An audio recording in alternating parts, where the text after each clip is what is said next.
লোক কলেজের এটা মেন। হ্যাঁ মিডল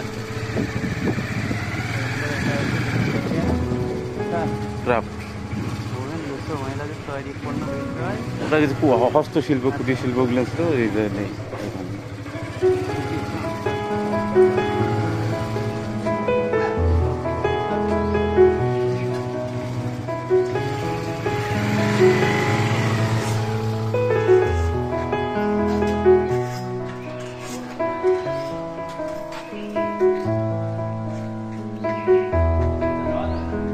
হ্যাঁ ওদিক দিয়ে ওটা খুলে কি না মনে হয় তালা দেয়া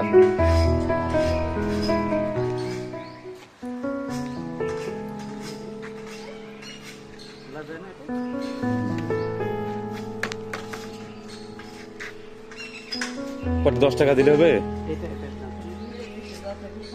10 টাকা কিছু খাওয়ার নাই।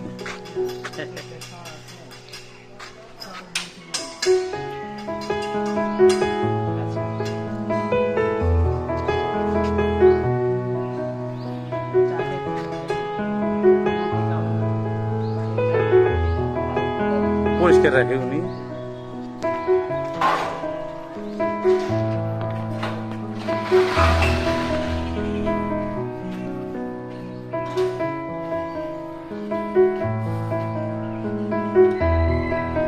এটা হলো বিল্ডিং এর ভিত্তি ছিল বারান্দা। এটা ওনাদের বাড়ি ছিল। ও শ্বশুর বাড়ি বাবার বাড়ি এটা।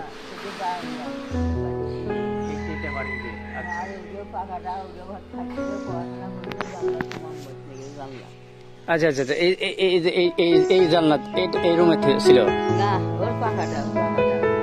পাকাটা না? আচ্ছা একটু আগে আসেন তো আপনি, আমাকে একটু দেখা দেন তো কোনটা এটা,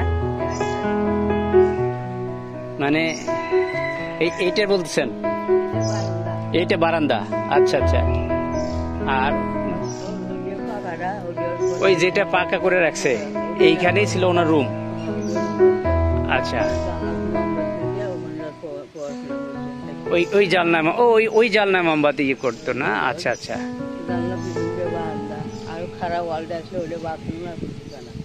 আচ্ছা ওইটা এই পাঁচিটা ভেঙে গেছে, মানে এই পাশ দিয়ে ঘেরা। এইটা ছিল পুরোটা ওনার বাউন্ডারি, এই বাসাটা। এই পাশ দিয়ে আপনার ঢুকে এই গেট দিয়ে ঢুকে এই দিক দিয়ে এসে সোজা উনি ওই বাসা যেতে আর কি, ওই রুমে আর কি। আচ্ছা আচ্ছা আচ্ছা। এখানে কবর নাই না? আজ তাহলে উঠা যাবে তো। আজ তাহলে আমরা একটু আগায় যাই, সামনে যাই।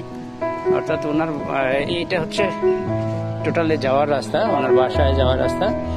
এরপরে ওনার যে রুমটা ছিল সেটা এই যে এত সুন্দর জেলা পরিষদ থেকে করে দিচ্ছে আর কি। নারী শিক্ষায় উৎসর্গিত প্রাণ নিত্যস্মরণীয় বেগম রোকেয়া সাখাওয়াত। জুতা পায়ে উঠা যাবে? আচ্ছা। তার শিক্ষা জীবন শুরু করেন এই পয়রাবন্দে। জন্ম পয়রাবন্দ 9 ডিসেম্বর 1980 খ্রিস্টাব্দ, মৃত্যু কলিকাতা 9 ডিসেম্বর 1932 খ্রিস্টাব্দ। সরি 1880-তে জন্ম আর মৃত্যু হচ্ছে 1932। আর ওনার এই যে এইটার কথা বলতেছে যে এই দরজাটা মানে জানলা, এটা এইখানেই উনি মোমবাতি জ্বালিয়ে লেখাপড়া করেছেন, যেটা এখনো স্মৃতি হিসাবে রয়ে গেছে। যদি অন্য সবকিছু শেষ হয়ে গেছে, তখন কিছুই নেই, সব নষ্ট হয়ে গেছে। এইটুকু জায়গায় এখনো রয়েছে স্মৃতি হিসাবে। বেগম রোকেয়ার বাবার বাড়ি, যেটা এখন যদিও উনি পৃথিবী থেকে চলে গেলেও তার কীর্তিগুলো, তার অসামান্য অবদান বাংলাদেশের মানুষ বলে নাই। সেই কারণেই এত স্মৃতি, এত সম্মান তার প্রতি সবার। দেশের জন্য মানুষের কল্যাণে যারা কাজ করে তাহলে তাদেরকে সম্মান দেয়, এবং এই সম্মানগুলো এইভাবেই থেকে যায় দীর্ঘদিন। আর যারা অপকর্ম করে থাকে হয়তো তাদেরও কিছু স্মৃতি থাকে, কিন্তু তাদেরকে নোংরা এবং খারাপ ভাষায় মানুষের গালি দেওয়ার জন্য স্মৃতিগুলো রেখে দেয়।